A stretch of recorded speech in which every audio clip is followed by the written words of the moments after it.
Contra is one of the most iconic video games on the Nintendo Entertainment System, and as such, there are a lot of people who fondly recall the hours spent struggling through the game. But the question is, does Contra still hold up to this day? In order to answer that, we need a person with a pitifully large amount of spare time on their hands that they're willing to spend wasting away in front of a TV screen. And that's where I come in. This is my brutally honest opinion of Contra. Let's begin. And I'm dead. That was pretty fast. Although I will say that the consequences of death don't seem so bad at first. You respawn on the same screen and get to keep on playing seamlessly. When you run out of lives, you get a game over and start back from the beginning of whatever stage you're on. It's groundbreaking, I know. The catch is that you only get 3 continues. After that, it's back to the title screen. This is where I think most people get the idea that Contra is a hard game. If you run out of continues on one of the later stages, then all of your progress was for nothing. That's why we have the Konami code, which will give you 30 extra lives. Up, up, down, down, left, right, BA, start. I chose not to use the code because I denounce cheating.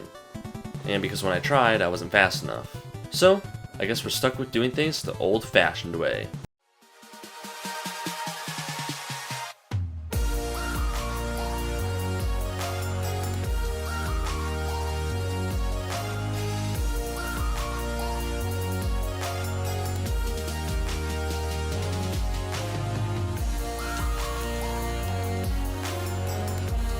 Wait, did I just beat it?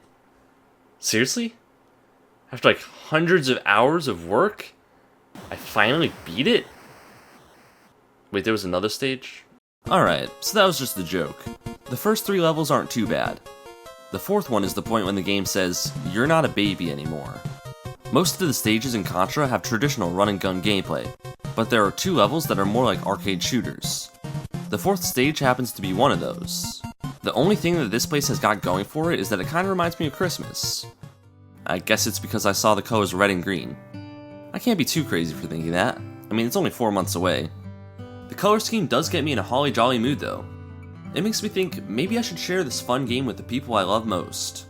I'll just call up one of my friends and oh, I forgot. I don't have any. That's really a shame because Konami created a 2-player option. Oh well, let's move on from this depressing level. Stage 5 is the point in the game when you learn a very important lesson. You see, there are a total of 5 weapons that you can use, including the basic rifle. But as far as I'm aware, there's only one that can be used in order to beat the game, which is the spread gun. This thing can rip through bosses in seconds. Some enemies are nearly impossible to destroy without the spread gun, because they'll run into you before you get a chance to blow them up. Specifically the enemies that are called tanks. Stage 6 doesn't have too many ridiculous moments. It was a nice level with a fair difficulty. It makes you feel like maybe Contra isn't such a tough game. And then Stage 7 happened. The hangar is my least favorite level. For one, I have no idea where it got its name from. Is this box with wheels supposed to pass for a plane? Because it looks more like a minecart to me.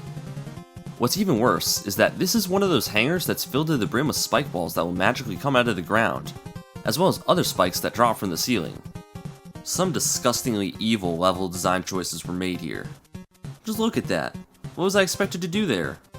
The final challenge forces you to inch your way forward and hope that you move the perfect distance between the falling spikes. As if all that wasn't enough, Konami threw in one last spike wall just to spite me. The boss of the hangar also happens to be the hardest in the game. You don't even want to know how humiliating it is to get destroyed by a wall. The final area of the game is the aliens' lair. Wait a second, aliens? I was supposed to be fighting aliens this whole time? Well then, who are all these guys? Were they just some people the protagonist didn't like very much? Either way, the aliens' lair is the coolest level in Contra. Not only are you fighting unique enemies, the entire setting feels like an organic alien planet. The one thing I would have changed about this game is having more places like this, and maybe getting rid of the hangar. Actually, that would definitely be the one thing I would change. Regardless, the final boss is awesome on paper. You start the level by fighting his head, or at least I hope that's supposed to be his head. Once it's defeated, you go deeper into the alien's lair and reach the monster's heart. In practice, both battles are pretty easy, but I won't complain. Your reward is getting to watch an island blow up, then getting to watch a bunch of Japanese names scroll by, and then getting to play the game again. Yeah, I'm good. Don't get me wrong, Contra's a solid video game. A good one, I might even say. Although there are a few things that I would complain about just a little bit, overall, it's a game that I could see myself coming back to later. Just not, literally 5 seconds after having beaten it for the first time. So, to answer the question that I posed at the very beginning of the video, yes. Thanks for watching this video. If you don't like it in the next 5 seconds, then this right here is going to be what happens to the place that you currently are living.